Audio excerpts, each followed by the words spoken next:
All right, and we're back here on Couch Coach Live, another Wednesday night under lights here on Couch Coach Live. What's going on, fellas? How y'all doing? What's up? What's up? Going on, doing good, doing good. Yeah.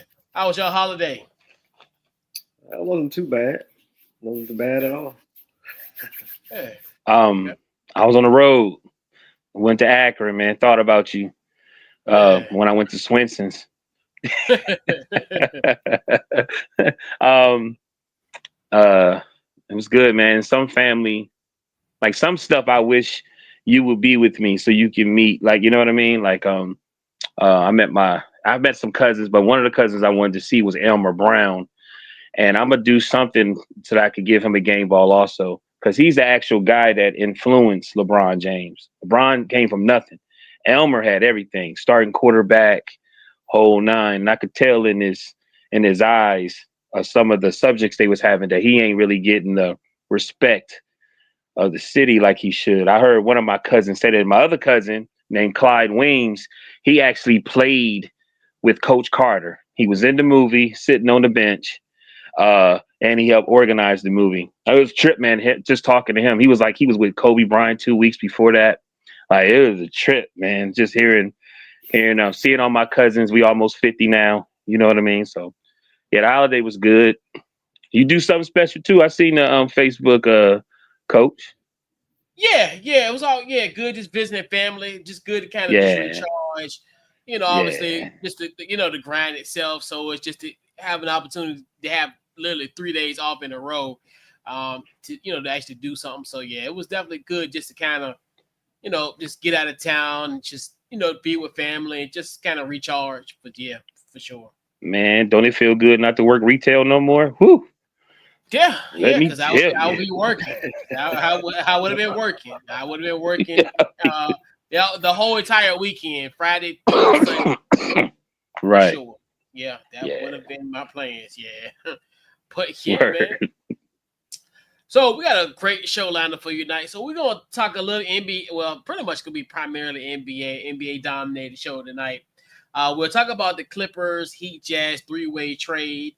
We'll do our post NBA free agency power rankings. I think we've done this like for the last 3 years. So we'll give you our top 10 teams in our personal opinion, who are the top 10 teams in the Western Conference and in the Eastern Conference. We'll look ahead to tomorrow's start of the NBA 2K26 Summer League with our three players to watch. And Teddy Bridgewater, we'll talk about situations going on at Miami Northwestern, and as far as him asking for the community slash fans to help contribute to football expenses at school. We'll talk about that and then round out with our game ball and final thoughts. So we're going to take a brief timeout, and we'll be right back here on Couch Coach Live.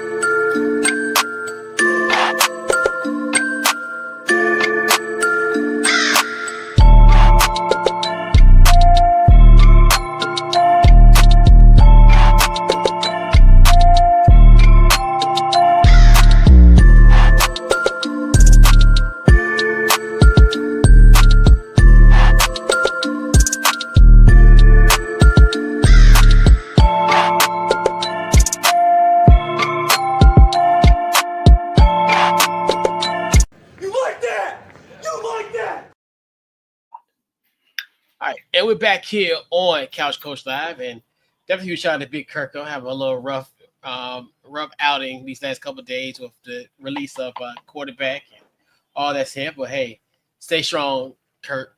So we're back here on Couch Coach Live. This week's Couch Coach Live is powered by SeatGeek. Head to SeatGeek.com. Use the promo code CouchCoach to get $20 off your first purchase by using our promo code CouchCoach. So let's talk about this interesting trade that happened in the association.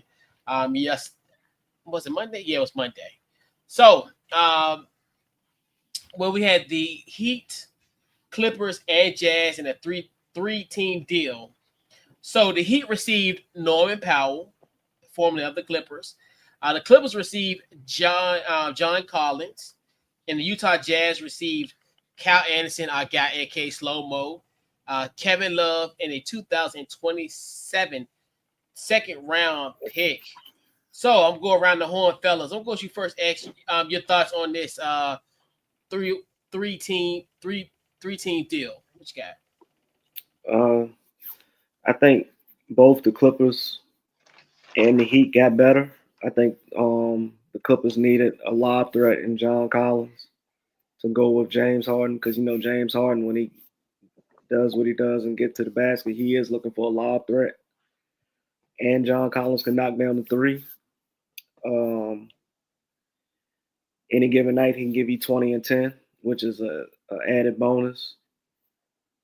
With Norman Powell going to Miami, that gives them another score, another 3-point threat. A good backcourt mate with why is his name slipping on me? Tyler Hero. Yeah, Tyler Hero. And I think that kind of puts Miami, because I was thinking that kind of moves Miami like teeter the line between the 6th seed and 7th seed, whether you're gonna be a playoff team or you're gonna be in the play-in. So I like that trade from Miami. Utah, I just think Utah's just gearing up for next year's draft. I don't really see them making too much noise. They already got rid of Clarkson, Colin Sexton, and I'm hearing that not marketing, but Walker Kessler is was on the block. So I just think Utah is gearing up for next year's draft with Boozer, AJ DeBenza. So I think they're just gearing up for that. Yeah. What are your thoughts, Mallory? What you said about the Heat, I feel the same way. X, you helped me because I was like, I knew Collins had. I didn't know he was a pretty good 3-point shooter, but I knew he was a lob threat. I don't know, man. To me, I feel like the Clippers should be developing a team for them and not worried as much about Kawhi Leonard. Like Kawhi Leonard could be like the extra, because you don't know if he's going to be there or not. And I felt like Powell was one of those players that kind of kept it together. Like he, if you look at all he played an easy 60 games. Like last 3 years, he played almost 60 games a year. His stats has not changed. It's usually he averaging almost 22 points, 4 assists.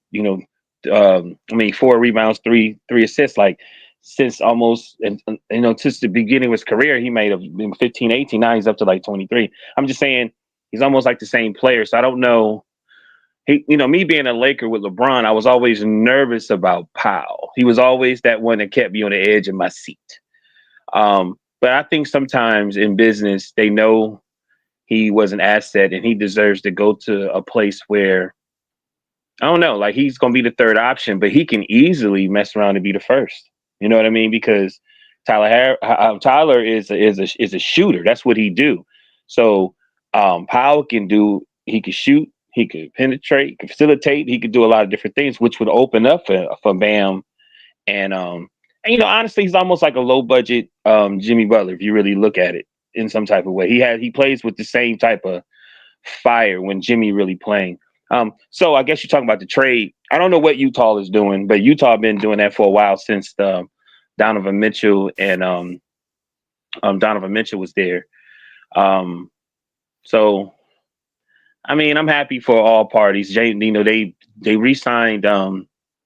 They kept James Harden, so I guess they like, hey, we're going to give him something to work with, and Miami got something they can, like you said, at least be in the 6th seed. I always felt like the play-in tournament. Well, we'll talk about that later, but at least be in the 6th seed, and maybe they can work some magic. So, hey, it's been a weird free agency off season. Yeah.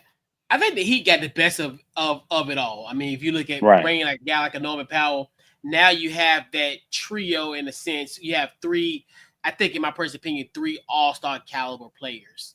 They, obviously, you look at what Norman Powell did last year, where he was considered an all-star snub. Just imagine now in the Eastern Conference going here, except for all the guards being out in the Eastern Conference, he could definitely be, if he has that same production, he'll definitely be an all-star coupled with Tyler Herro and then Bam as well. So I look at that. Obviously, he'll be great running off the screens, and also he'll be great for spacing for that Miami Heat team. So I definitely think that's an added plus for them, where they can kind of get. They don't have to necessarily. He has that type of superstar type of productivity, but he's not like a superstar. You can get like he's averaging like a little over. I know in the first 45 games of the Clippers season last year, he averaged like 24 some change. So if he got to get that production in Miami, coupled with that, that could put them back in the Eastern Conference picture. The Clippers, at first, I didn't like it because obviously you like to your point, Mal, where you got to still kind of have a little bit of depth. Don't, because a lot of people think that, because you're going to expect Kawhi going to be out for a certain part of the season. So you kind of still want to get that scoring punch coupled with James Harden. But I was told this is kind of one of those things where it makes room for a Bradley Beal to come along. So now I see now that makes sense. Because obviously Bradley Beal is going to be bought out by the Phoenix Suns, and it'll probably be imminent, probably by the time, so it's going to be happening very soon. So that's why I look at it from that standpoint, is maybe they're in the running to get Bradley Beal. So that's now that kind of makes sense, because like you trade in one asset that has an expiring contract for another one that has an expiring contract, like don't make any sense. So, because either or, if you let John Collins walk, you really get nothing for Norman Powell. So that's another thing I thought about too. And like Utah's like you said, they're just building for the future. Slow Mo and Kevin Love won't even step foot in Utah. So they'll just be bought out and they'll just go their merry ways wherever they go. And I think Utah just like getting ready for next year. Like if they can get AJ that's in their backyard at BYU, so that would be that would be crazy if they can get him, or like you said, get one of the Boozer boys next year. So yeah, Utah is in rebuild mode. Utah's been like that for at least during this Danny Ainge tenure of the Utah Jazz, but obviously way beyond that, but more so in the Danny Ainge era for sure. If I could piggyback up, it's a couple of players for the Heat that we forgot. I like D. Mitchell that played for Sacramento at one time. I like him. Yeah. And we're not talking about Wiggins. And I said, oh, they got Wiggins. But it's like after that, I started looking at the bench and I was like, man, you would think Miami would be better. You know what I mean? They would just have a deeper bench. And, I was just like, so I'm with you, X, at least, 7 or 6. You know what I mean? Yeah, they kind of they're gonna muddle that line pretty much all season. Yeah. Because they, to be honest, the East is wide open. I feel like outside of Cleveland, the Knicks, and the Magic, everything else is wide open. Yep. Yeah. So let's get into that now. So we're going to talk about our Eastern. Well, matter of fact, we're going to start with the Western Conference. We're going to switch it up a little bit, because this could be a little bit more of an intrigue. Intrigue more so because the West kind of, I wouldn't say it's easier, but these are going to be really compelling. So what we're going to do is you'll name your playing team. So that's your ranking from 6 to 10 first. I'm going to go with you, X. Who is your number 10th in the West Conference for your power rankings? 10th, I have San Antonio. Okay. All right. Who's your number 19? Number 9, I have the Memphis Grizzlies. Okay. All right. Who's your 8th? Golden State. All right. 7th? Minnesota. And who's your last playing team? Oh, that was it. It's like 10, 9, 8, 7. Who's your 6? Oh, Because you had Spurs, Grizzlies, Golden State, Minnesota. what? Well, the 6th seed I had the Dallas Mavericks. Okay. All right. All right. Mel, who's your number 10th in the Okay, West? so my number 10th, I got Memphis there, but I also put a Okay. slash. You know how playing tournaments is. I put the Suns because I was looking at the Suns roster and I was like, you wouldn't think they do anything, and they're gonna be one of them teams to push so hard to get into the damn 10th seed. But I got the Memphis. I'm just, just talking. So, I got so we'll do Memphis. 10th is Memphis. Okay. All right. All Who's your right. number 9? Your 9th team? I got the Spurs. Okay. All right. Who's your 8th seed? I got the Warriors. All right. All right. And who's your 7th? I got the Mavs. Okay. You said 7th, right? Yeah, I got the Mavs. Yeah. Yeah. And who's your 6th? I got the Clippers. All right. All right. So for the West, I have number 10, the Memphis Grizzlies. Number 9, I have the Golden State Warriors. Number 8, I have the Spurs. 7, I have the Dallas Mavericks. I know it's been a minute since I've been here. I got something to say. If that's the playing tournament, bro, that is some bomb games right there. I was just looking, I said, man, you got Cooper Flag, Steph, Victor, and oh my God, my bad. I'm sorry. Oh yeah, but that's how the West gonna be though. That's the West gonna be. Yeah. Yeah, the West is filled with star power for sure. Right. All right, so we're gonna go down a list from 5 to 1. X, who is your 5th team in your West Conference power rankings? The Clippers. Okay. 4th. Lakers. Okay. Number 3. Houston. Okay. Number 2. Denver. All right, and then OKC is rounds you out, right? Who's your number 1? We just say it just for you to say it. OKC. All right, bet. All right, Bell. Who's your top 5? Starting at number 5. Who's your 5th? I got the Lakers. Okay. All right, number 4. I got the Timberwolves. All right, number 3. I got Denver. All right, number 2. I got OKC. Okay. All right, and then who's your number 1? Who's your number 1? I got the Rockets. All right, Houston. All right. Excuse me. All right, so number 6, I have the LA Clippers. Number 5, I have the LA Lakers. Oh no, hold on. I did it wrong. All right. So number 5, I have the LA Lakers. Number 4, I have Minnesota. Number 3 is gonna be Denver. The only reason why I put Denver because Travis Kelce might be going back may not even play for Denver. Valanciunas. So Travis Kelce. Coach, they addressed that already. I think they're gonna make him honor the they're gonna make him honor the contract. Yeah, but still, yeah. So why wouldn't he play? Because he want to go back home. He want to go what? Because I forgot. Greece. I think it was Greece. He got a chance to win a championship. That you know what I mean? But Anyways, my bad. More money. Yeah. Oh. Yeah. So in this case, I'm gonna flip flop. So if Valanciunas, aka Travis Kelce, play, I'm gonna have Denver as number 2, and then I'm gonna have Houston 3rd, Denver 2nd, and then OKC number 1. Whatever. Yeah, I'm gonna do it that way.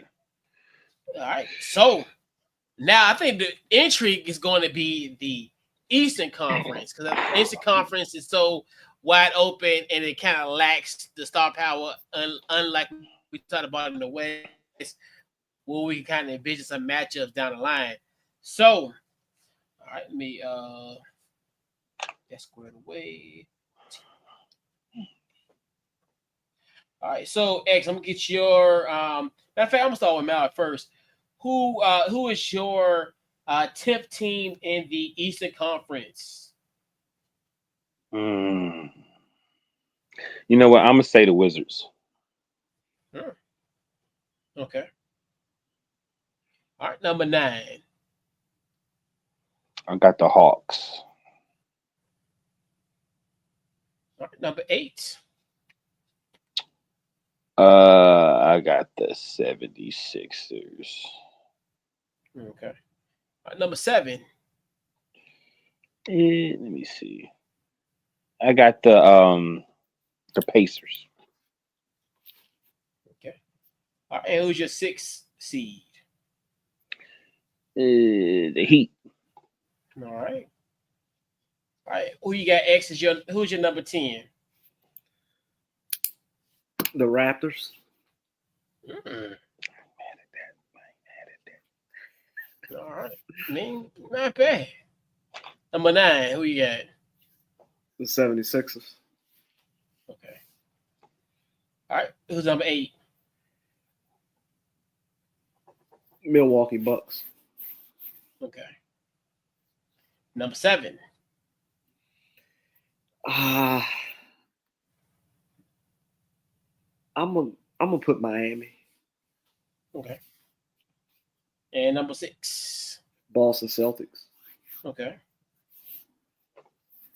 All right. So for my East, I have number 10, the Sixers.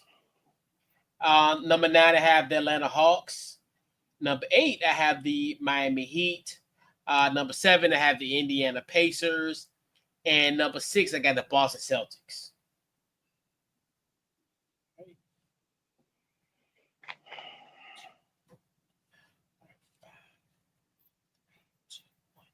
All right, Mel, who's your 5th team in the Eastern Conference? I got the Bucks. Okay. Number 4? I got Orlando. Okay.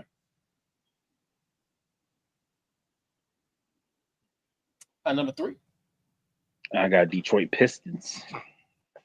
Okay. Number 2? I got the Knicks. All right. Number 1? The Cleveland Cavaliers. All right. All right. X, who's your number 5? The Atlanta Hawks. Okay. All right. Who's your 4th? Cleveland Cavaliers. Number 3? Detroit Pistons. All right. Number 2? Orlando Magic. Mm-hmm.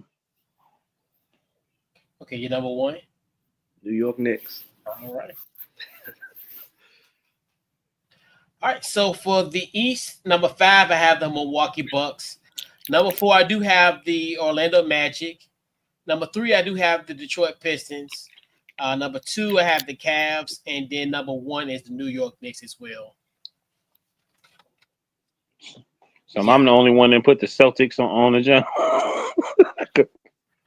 The only thing with that is I still think they're going to be a playoff team, especially with, I mean, yeah, because I still think they'll get the scoring, obviously, with Derek White, Jaylen Brown, Pritchard, and then obviously you look at like Anthony Simons, and I think he's going to be good for that team because he's in the contract year. Oh, okay. That's so a good to one. me, I look at Simons, and then we also talked about Niang the other day, George Niang. In the Eastern Conference, now if they were in the West, yes, this would be a lottery team. This would be a team that would be, that potentially have ping pong balls in mid-May. In the East, because even you think to yourself, I can still see them winning 45 games, even without Jason Tatum. In a weird way, I can see them winning at least 45 games, which in the Eastern Conference, you might mess around and be like the 4th seed if you win Yeah. 45 wins. We talked about it last week, where the team who wins 30 games is gonna make the playoffs at this point in this conference. That's messed up. Okay, I just felt like Holiday was extremely. I felt like for Tatum being hurt, I would have kept. I know they couldn't. I guess they couldn't pay him or something, but I think they should have kept Holiday So you done lost Tatum and you've lost Holiday. And Tatum ain't gonna be back. That's why a lot of the teams I picked. I mean, I already did it, but a lot of teams I was kind of like trying to pick who's dealing with a major star that's hurt. That's why I think that's important of the play-in tournament.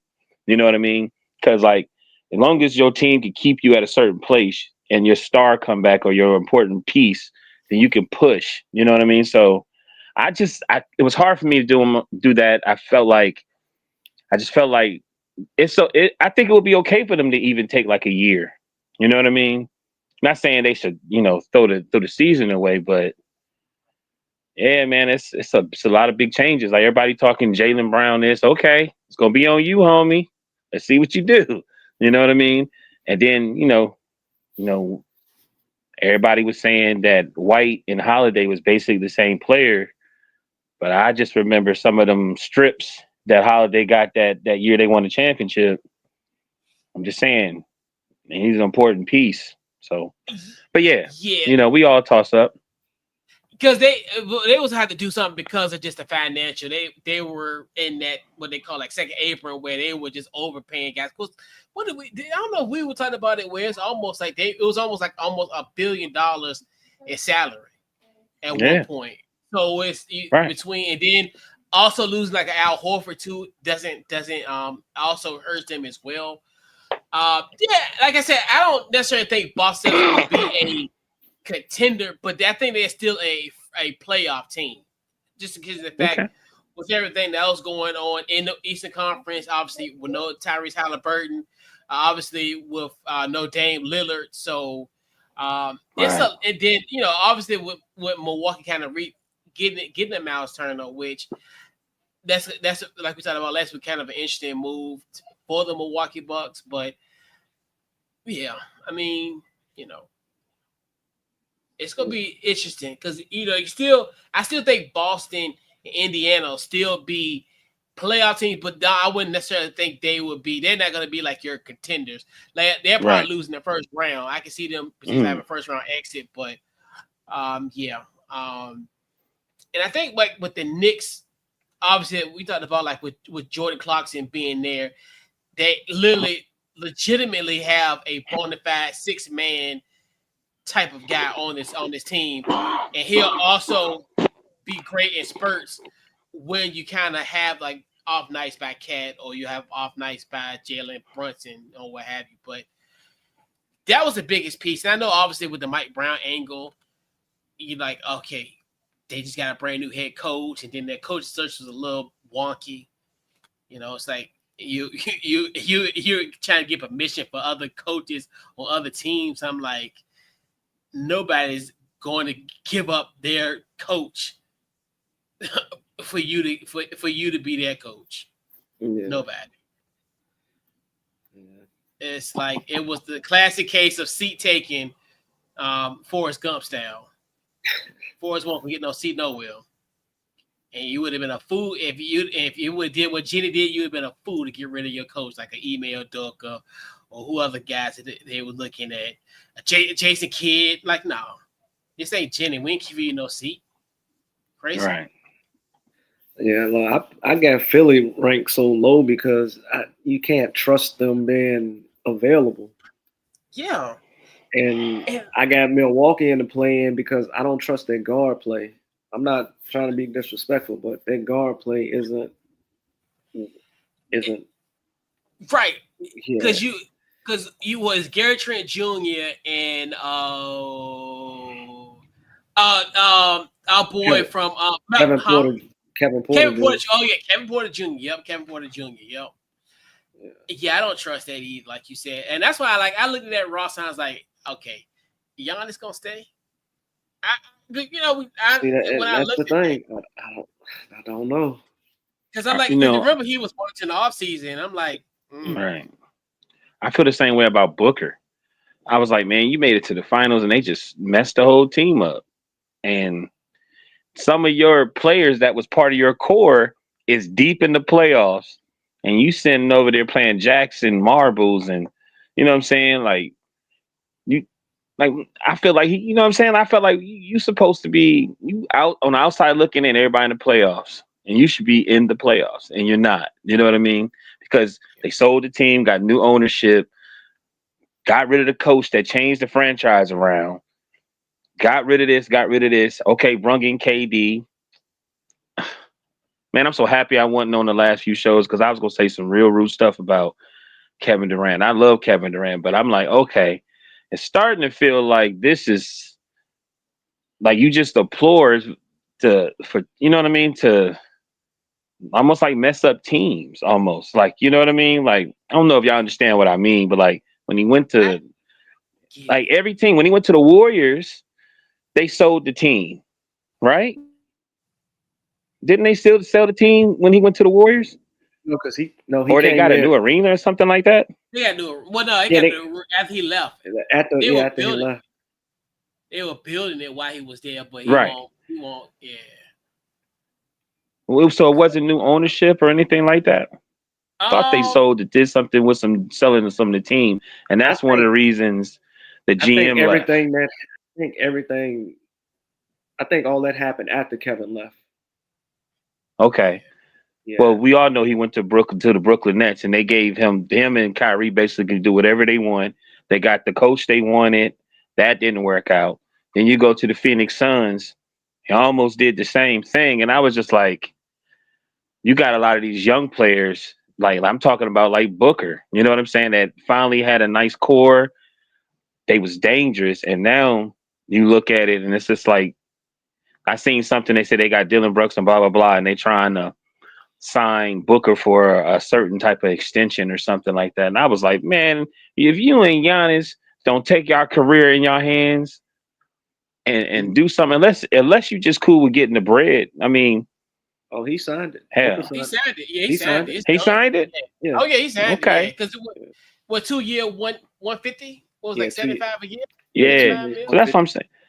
I ain't gonna lie, I ain't mad at him because I feel like Harden should have stayed in with the Rockets. Remember, he could have got the biggest contract ever in NBA history if he'd have stayed with the Rockets. Yeah, but the only thing is the situation like what happened with Phoenix, and we talked about this even during that trade, is you traded in a superstar and you got rid of your depth. And I think that's the biggest thing where I kind of commend what Houston did where they really didn't give up much. Because I think when we talked about it prior to the trade, because we was throwing a lot of guys out. We talked about Jalen Green. We talked about Cam Whitmore, Reed Shepard, a lot of guys. Hell, I was even trying to make somewhat of a push for maybe Jabari Smith Jr., potentially. Because back then, if you're looking at it, if this was a trade that happened like in 2020, 2021, this could have been kind of like that kind of deal. But for them to kind of really get rid of like a guy like, get rid of Jalen Green and also get rid of Dylan Brooks compared to what they've got rid of in the past as far as draft capital and all that type of stuff. And you see like Phoenix, they was quick trying to get that draft pick. So to kind of recoup what they, recoup that. Because who's their coach? The Phoenix Suns. It ain't Bud no more, right? No.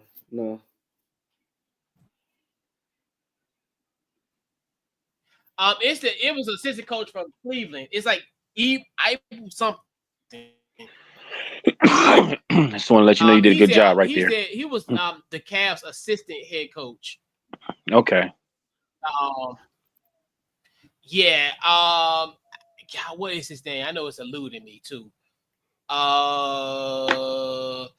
Jordan Ive. Yeah, Jordan Ive. That's who it is. Jordan Ive is their coach. And he was assistant under my guy, Kenny Atkinson in Cleveland. Right.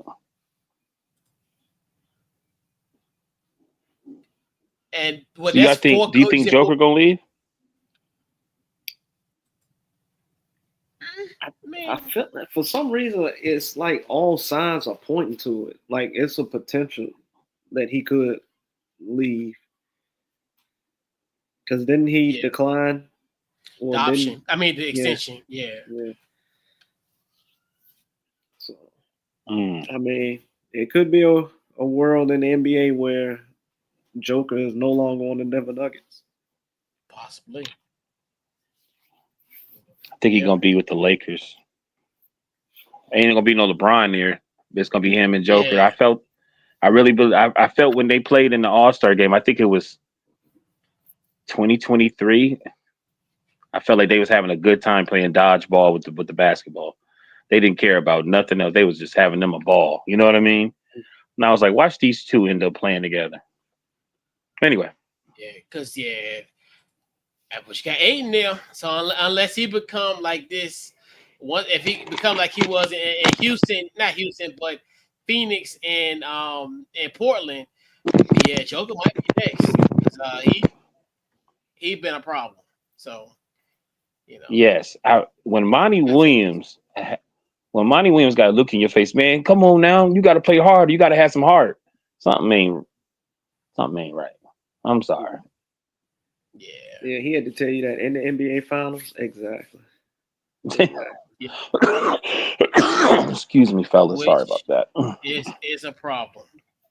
Extremely huge problem. But yeah, so we got to talk about the Summer League, the NBA 2K26 Summer League, which I found, obviously we had I think we had a pretty good appetizer with the Salt Lake League and also the California League this past weekend. But now we got the big one in Las Vegas. So who are your three players to watch for this year's Summer League? I'm gonna go with you first, X. Who's your three players to watch Summer League? Number one, I got Ace Bailey. And then my next two aren't rookies. They're going into their second year. It's going to be Dalton Connect and Reed Shepherd. See, I'm a big fan of Reed Shepherd because I think he has the potential of being an all-star level guard in this league. So, and Dalton Connect, I think after the trade and he got rescinded, I felt like Dalton Connect confidence was shot. He didn't look the same like he looked early on in the season. So I'm thinking this season is gonna be like a redemption year.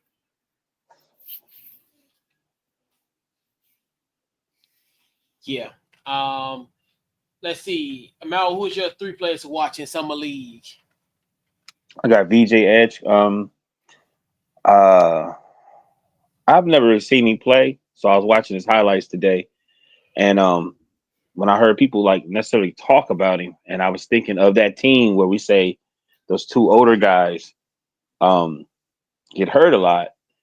I just to see him and Maxey would probably be kind of dangerous to me.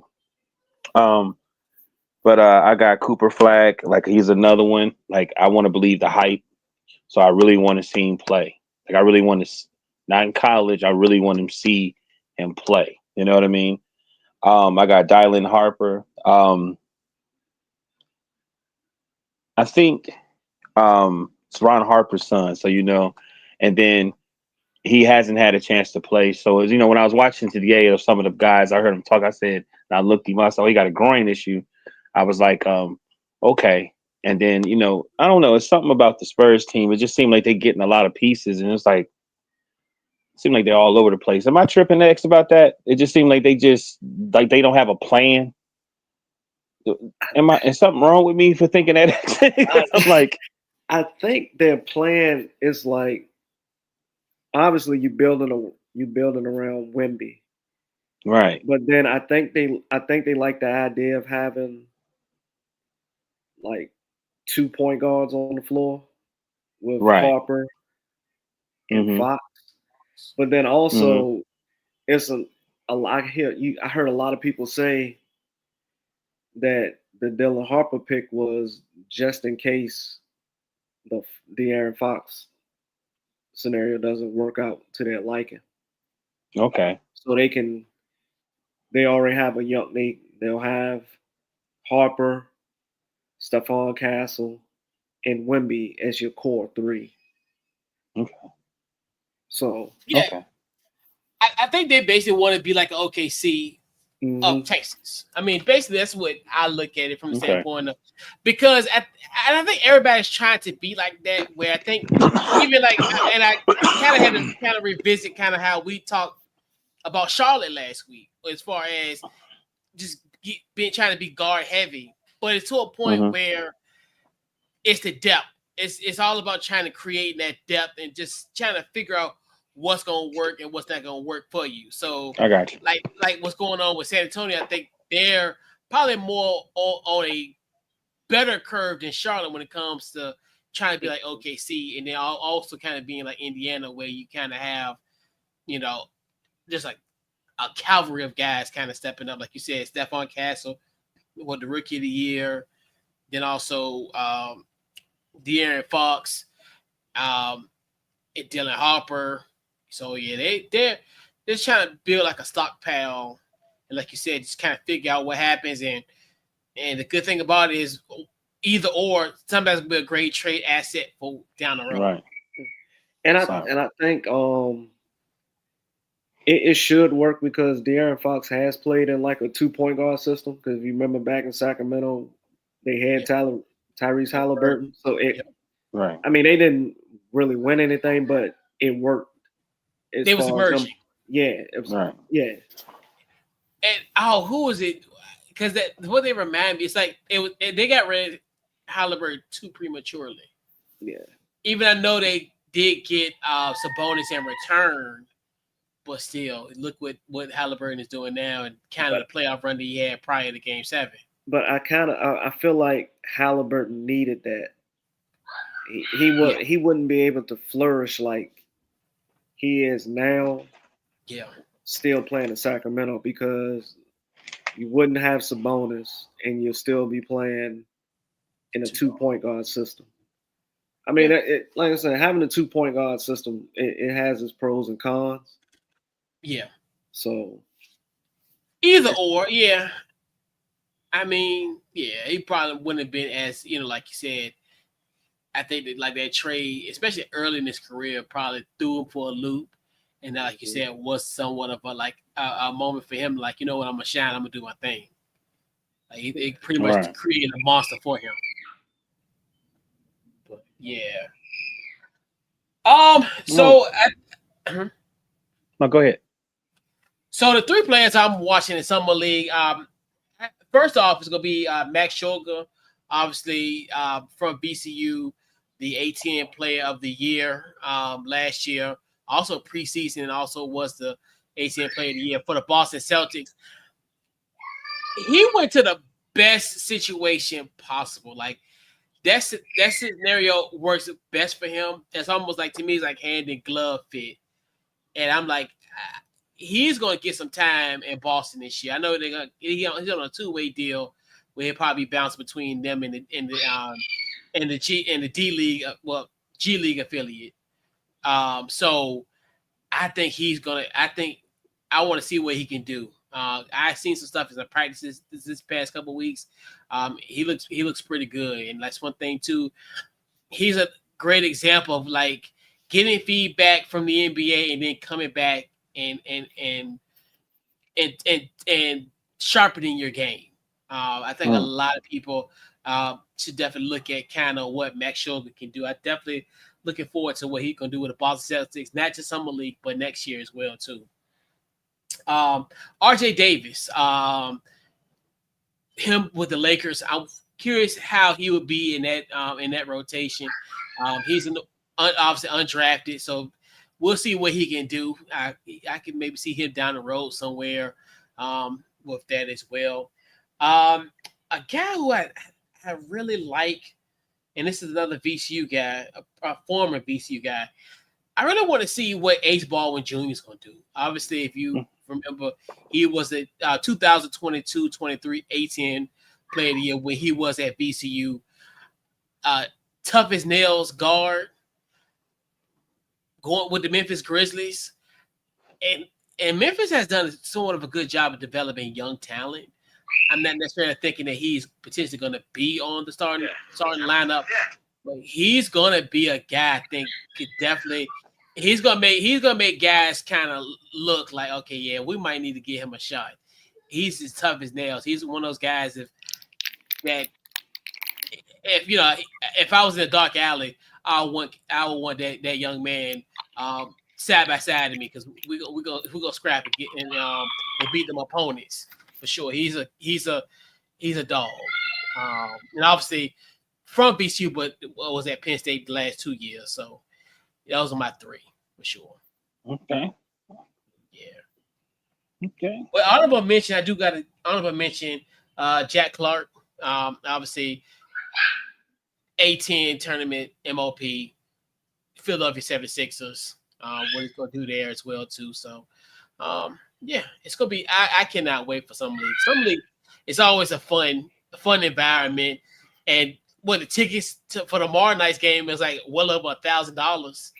To see the Lakers in the Dallas Mavericks play. I'm like, that's crazy. All I want Bronny to do, yam on that flag. That's all I want him to do. Yam on that flag. I'm still amazed at like kind of the evolve the evolution of summer league, because I remember like the Orlando summer league. People remember how they used to play in the practice gym, and all you had was like maybe a couple seats, and now like what has evolved, and now it's now it's an annual event. Who's the NBA is going to be descending upon Las Vegas these next few days. It's fun. It's always kind of one of those things. It's a really fun time to be a basketball fan for sure. But it's gonna be. I know Me it's gonna personally, be in Vegas. I know I like the podcast. All the NBA guys that do the podcast in Vegas. Yeah, because it's a lot of alcohol. They be really letting it out. Really letting the emotion out. Yep, because everybody who's in the NBA is gonna be in Las Vegas. It's gonna be there, yeah. Yep, always a fun time at summer league. But but that heat, oh my God, I can't imagine how the temperature is in Las Vegas now. Oh Lord, it's not bad because it's dry heat. It's not. Yeah, it's not muggy like here. Like that. Yeah. No, it's worse. You've been to Vegas in July. Yeah. Matter of fact, I went. Was it 2017? I went to the summer league. I went to go. I went two nights. I think that was the year the Lakers won the summer league championship. Lonzo Ball won MVP. Yeah, it was funny because I was out there that same year, a week before, but man, it's hot. I'm like, dude, like especially at night, like it was like 10 o'clock at night. It was like 97 degrees outside. I was like, yeah, it's hot. Like it's it get humid here, but hey, it get hot up there for sure. Man. But yeah. So let's talk a little football here with Teddy Bridgewater. So Teddy Bridgewater, as we all know, your guy X, your former QB2 of the Detroit Lions, of your beloved Detroit Lions, who actually in 22 more days, you guys are being Canton, Ohio to kick off the season. Man, oh yeah, Hall of Fame game. Yeah, y'all boys about to go to training camp, right? Y'all probably be in next week, ain't they? Mm-hmm. God, that's crazy. But anyway, right. That's that divert from the topic at hand. So, Teddy Bridgewater, y'all know, like we talked about, former QB2 of X's beloved Detroit Lions. Last year, he led his alma mater, Miami Northwestern high school, to a 12-2 record and win the state championship. The first time that Miami Northwestern, aka the Bulls, the one since 2019. So basically, there's been a report, and I got this from on3.com. Shout out to the guys at on3.com. So Miami Northwestern head coach Teddy Bridgewater is asking fans to cover expenses not covered by the school. So he explained on Facebook in a post that he spent $14,000 on the Bulls training camp, which is Miami Northwestern's name, the Bulls. Also, he covered Uber rides that were $700 a week, athletic recovery services that was $1,300 a week, and then also pregame meals that were $2,200 a week.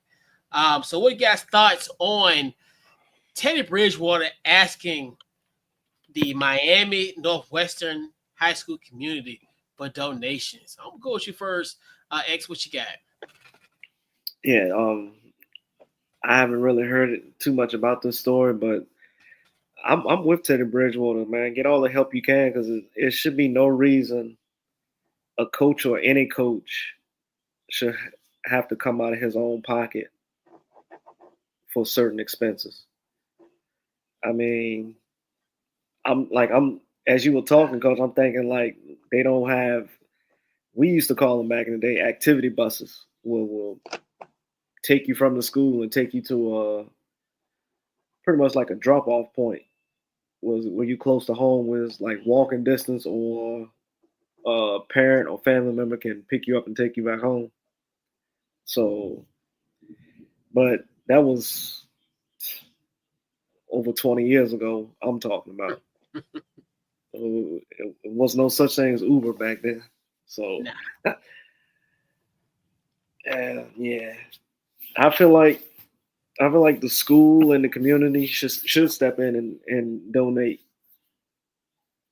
because there's no reason why Teddy Bridgewater should come out of his pocket with his own money. I mean, I understand that he can afford it, but that shouldn't be the reason why they the school should have had like an account just for that. I'm just saying, where's the athletic director? I mean, like I said, there's no way Teddy Two Gloves should have to be going into his own pockets to cover certain expenses. Yeah. All right. What's your thoughts, Mallory?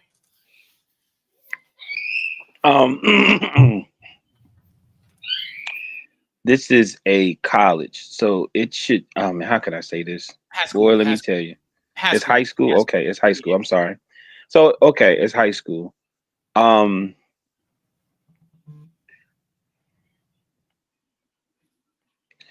Bottom line is he played in the NFL, so they kind of in some type of way. Well, you can afford it. You know what I mean? I'm sure that's what they telling him.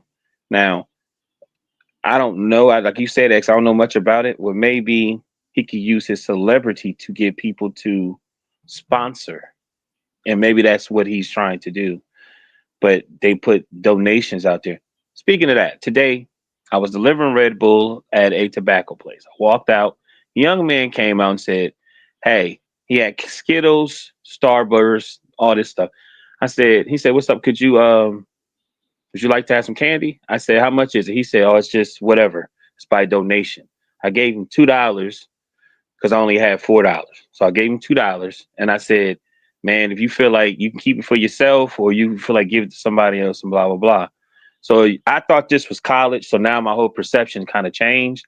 And I do think when you're dealing with high school sports, it should be more of the community coming in to donate or to do certain things to say, hey, when you come to a game, this is what the money goes to, or blah blah blah. If you buy the merchandise, this is this. That's how I feel when it comes to high school. I think high school should be a extreme community thing, and everybody should be a part of it. You know what I mean?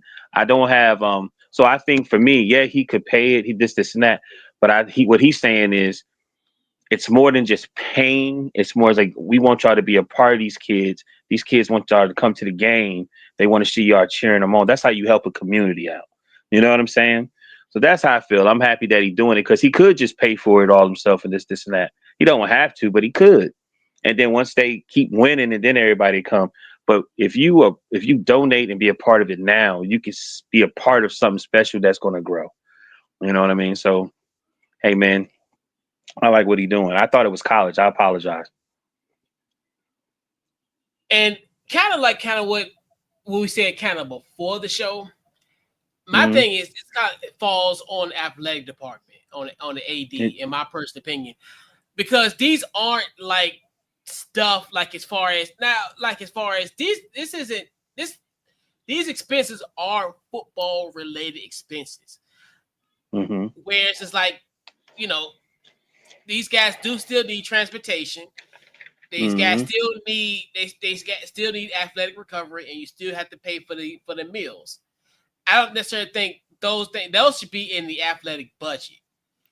So to me, I feel as though if you want to have that community aspect, they need to partner up with businesses in the community. I guarantee you, in that community, right, that Miami Northwestern high school community, there's probably somebody that has a driving service, like you said, almost like to your point, X, the community bus. Okay, can we get somebody like it has like a cargo van that can pick X amount of people? I mean, we just say like a 15 passenger van, and we got like 4 or 5 of them, so we can pick up group A here, group B there, or whatever. They all lump them in the area. So then you kind of don't necessarily have to worry about that $700 Uber ride cost. It still might cost you some money, but you kind of can reduce that. But that's gonna be within the confines of the athletic department and their budget.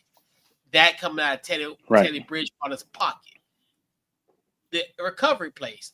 You can have, I guarantee you they got some bad like a cryotherapy type of situation that's going on in an area. Partner up with them. You know, this, that, and third. You can do that. Also, with the meals, you can get a nice catering company. I guarantee you they can, you know, not necessarily give it to you for free, but you can probably get it for maybe a little bit less than that particular. But those expenses need to come out of the athletic department. Like, that's where I look at it from that standpoint, because yes, you think he can pay it. It's like anybody. That's just like if you saying somebody who, let's give an example. If Joe Blow made $100,000 for over the last 15 years, they're gonna say, yes, he made over $1.5 million. He can afford it. Not necessarily. You talk about cumulative. Like, he's made that since 2014. So he has not made that X amount of money today. That's over a course of time. When obviously that money had to been spent on something. So you can make the same case for anybody. Like anybody who's been working like us, we've been working for 28 years. You're not gonna put all our salaries since we started working in the 90s going to now. You're not gonna do that for a regular person. Oh yeah, if somebody owe you 15, 20 something dollars, or I need some money. Oh well, you've been working since 1998. You've amassed $250,000 in your 25 years of working. Ain't nobody gonna tell you that. And so, and my personal thing is, the athletic department has to step up, because this shouldn't fall on Teddy Bridgewater. Like we talked about it earlier before the show. Yes, if he want to take a kid in, okay, that's fine, because that's his expense, that's on his right. But he's not obligated to do these things that should be in the budget. And especially considering the fact the success that this team's had. So obviously, what comes with that success, it's going to come with more, not opportunities, but more expenditures. Because now I guarantee you what's going to end up happening is, if this team is, they're going to have to travel. If they want to go out of the state of Florida and play teams, or vice versa, or what have you. Because I guarantee you, if he crossed that Florida-Georgia line, he go up north to Georgia, I guarantee you, he will have he'll go to any coach in just about any part of Georgia, and he will have all that stuff taken care of, and he'll have a nice salary. Right. Because that's what they do. And I understand, Miami, we're comparing Miami to, Georgia or Texas or like Hoover, Alabama. Right. I understand that. But in the same token, that should come out of his pocket, because to me it's almost like, because those expenses are going to continue to rise. So if you're thinking, if you're spending that money now, he's probably going to spend 15, 16,000 if he does this year. He's probably going to spend 800, 900 on Uber rides. And hell, he's probably going to spend almost $2,500 for feeding them kids every Friday night before the game. So the expense is going to always creep up, and you can't expect him to do it, because how did you do it before Teddy Bridgewater? Right. I guarantee you that. Coach, use the celebrity. Yeah, and you're right. Okay, I'm listening. Yeah, and that's what it is, and that's what it ultimately boils down to, because they have, their department has to step up, and they have to start building with business in the community. And there's so many different ways, like you said, you could do like stuff like, I've heard innovative ways, like you said, to sell candy, car wash, fish fry, like stuff like that, type of fundraising stuff. And then even like, and I like what and not to kind of bring up my school, but my former school, Highland Springs, what they did 2 years ago was, if for their programs, if you want to advertise your business or what have you, you can have a part of the program. And if you like certain pages, because I even did it with the show 2 years ago, where I think I got like 1/4 of a page. It cost me like $150. So just imagine if you have all that. So you could do stuff like that. So it's ways of doing it. It's just more so like the athletic department just have to find ways, and I'm assuming they don't have a booster community, in a sense. I don't know. That's to me going on assumption, because that's another thing too. If you can have like a booster club, because they're another great resource too. Because the boosters, they love to invest in their school. So And I think that he was using his celebrity by doing it, and just I think part of coaching. I mean, we talked about from that standpoint, but I think also being influenced and example to show the players and the people that's surrounding, because it's one thing to play the game, it's also people around that's going to coach, that's going to maybe want to run a team or things of that nature. You had to set that example, and to get the funny, I can't keep coming out of my pocket, so I got to show you what else we need to do, because as a coach, they still deal with all that. You telling the administrator or with whatever the title of the gentleman is, or the female that's supposed to do it, like, man, we need this, well, we ain't got the money for that. So most likely the head coach is going to talk to somebody else to necessarily be able to help to bring it in, because he wants what he wants, you know what I mean, or what she wants. So I think it's all just an example to teach them what they need to do. Like, but there's so many things, man. You can get sponsorship, you can go to grocery stores and ask them, hey man, blah blah blah blah blah. It's a lot of stuff you do, because like I said, I worked in the line for a minute, and there's certain scenarios, if you get there early enough, they will donate. You know what I mean? Like, seriously, you know what I mean? If it's all how you plan it out. Like, even when I was watching, kind of like even Dion, I know it was college. It's still, when it was an issue. Remember they had in Jackson State, when they had the water issue?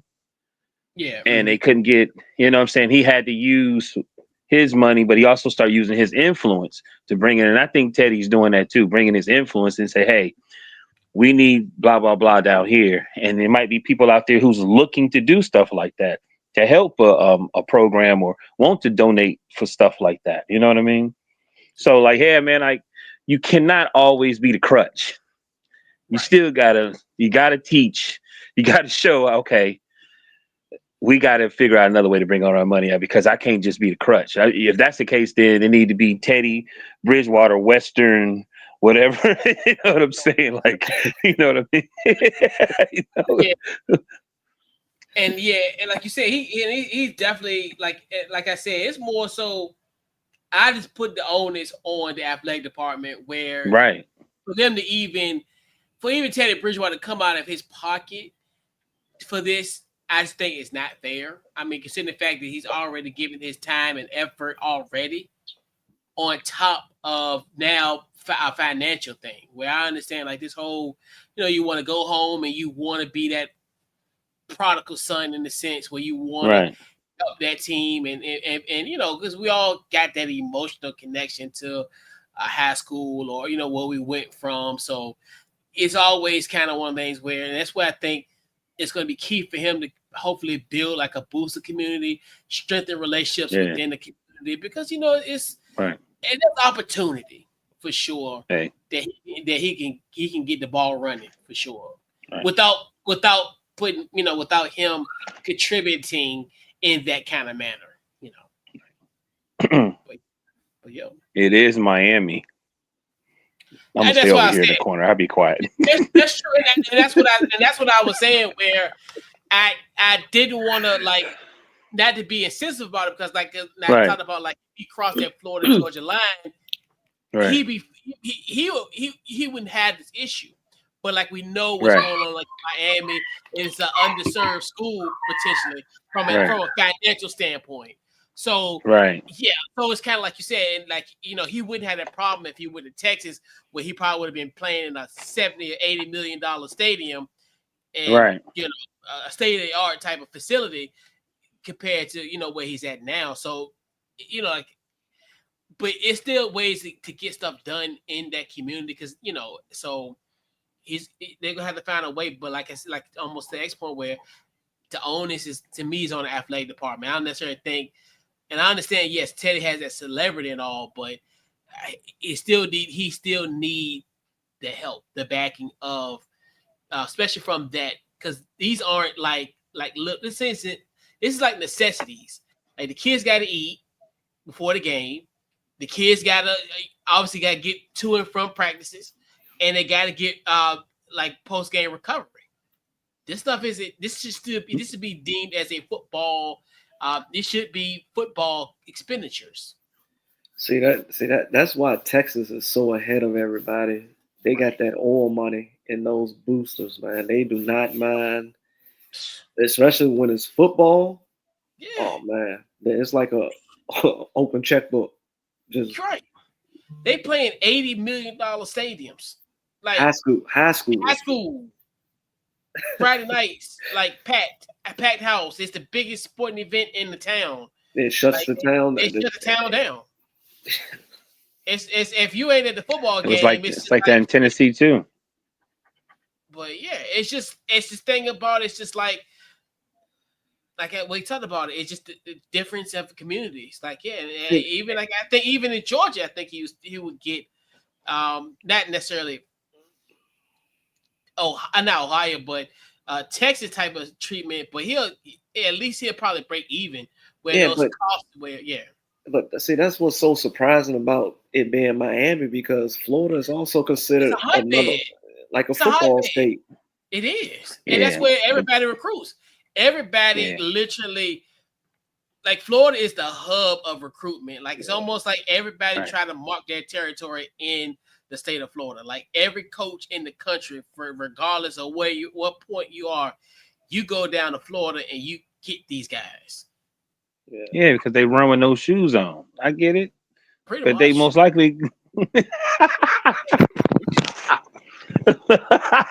necessarily, But they gonna come and recruit them. They go to Texas and everywhere else but Florida. I gotta get out of here. But like I said, man, even though he put that out there and it's getting a little bug, we don't know. He may have knew exactly what he was getting himself into. You know what I'm saying? Until the time was right. We don't know. I just felt like, I think this conversation we having is probably something that people need to say. Texas is doing all this for their football programs and this and that. Florida, a lot of guys, I know they don't have to, but a lot of guys from Florida probably need to be trying to invest in some of those high schools and things of that nature. Again, I'm from Akron, Ohio. I know as soon as LeBron got big, what they start doing to the high schools. They start making them trade school. They did before his I Promise school came. It was other things that was happening with the projects and was happening with the schools. You know what I'm saying? And the college programs. So maybe that's something they need to be doing in Florida, or at least in Miami, because you're right. It's entirely too many recruits coming from there. So it's almost like an investment. They're coming. You know what I mean? A lot of your skill position players are from Florida. Exactly. Yeah. I mean, you think about Hall of Fame guys. I can list 10 Hall of Fame guys from Florida off the top of my dome compared to Right. any other state. Like, yeah, but yeah, and like I said, I just hope it's a situation where they can kind of get this stuff together, because Teddy's one of those guys where I commend him for going back home and doing this, but like it's gonna get to a point where take care of him. Don't make him leave. You know what I mean? Like in that sense where it's like, where it's going to get to a point where he's going to overextend himself financially and also, in other areas. So, yeah, like you said, this falls on the athletic department, and they got to find ways to kind of get this thing going, because they're a state championship level team. So it's like I said, the expenses are gonna rise even more, because now you're gonna have to go. I don't know where the state championships at, but you're gonna be playing bigger games, going on the road probably more. Because obviously, I don't think you're gonna, especially if you're a state championship level team, I don't necessarily think you're gonna stay within that Miami corridor. I guarantee you're gonna be traveling outside Miami, going other parts of Florida to compete with other teams and what have you. So. It's just beginning when it comes to the expenses for this football team. I hope this story pops up again and we get to see progress. You know what I mean? I'm hoping some type of way that this comes up again and we get to see progress of where he went from now to then. Because I think it's going to be all right. I think some people is going to pop up and invest or donate. Sure. I hope so. Yeah, man. Don't let this be like Ed Reed. Well, no, I ain't gonna be like Ed Reed, because Ed Reed just stepped foot for like 1 second and dipped in like 2-3 weeks, which I don't blame what happened with Ed Reed, but yeah, don't be like that situation. Yeah, but at least he got Reggie Theus. At least Reggie Theus is in the AD at Miami or Northwestern, so he can kind of breathe a little sigh of relief. Right. In Miami. So we shall see. But yeah. But so we'll put a bow on this week's show. We'll do our game ball. Who gets his game ball for you this week? I'm gonna go with you first. X, who gets his game ball this week? I'm gonna give my game ball to Angel Reese. She had these last couple weeks has been real good to her. She's been playing better.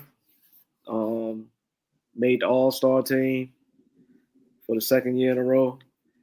Also has I think she's about to debut her sneaker with Reebok here soon. And she also is the cover player for the NBA 2K6, I think they call it the WNBA edition. Yeah. Mm-hmm. So, yeah, I just want to give her the game ball, because I know she got criticized a lot earlier in the season, but now like things are kind of turning the tide and going in her favor now. And shout out to Angel Reese, and guess what? They still hating on her. I'm like, yo. I know. And I just found it so funny. They just like, I'm like, that's what I'm telling you. The internet is such a weird place, bro. Because they're like, how can she be on the cover and she's 5-13? Look, you got to understand, these people trying to sell copies. They don't get, like, everybody's like, oh, let's do Nafrisa. I'm like, yes, she's the MVP. But you got to understand it from a marketing standpoint as well. Who's going to sell more? Yeah. Now y'all looking at MVP because you're going to lean on, it's Shea, because Shea the MVP. But there's so many guys that was on the cover of NBA 2K that never won MVP. Right. At the time. So it's just like, y'all just want to pick fights, and it doesn't even matter. And then plus people are like, well, people don't buy the WNBA copy anyway. But guess what? Silly goose. People who like the WNBA, people who like Angel Reese are going to buy it. Exactly. Silly goose. You may not buy your little silly goose, but guess what? Somebody's going to buy it. And guess what?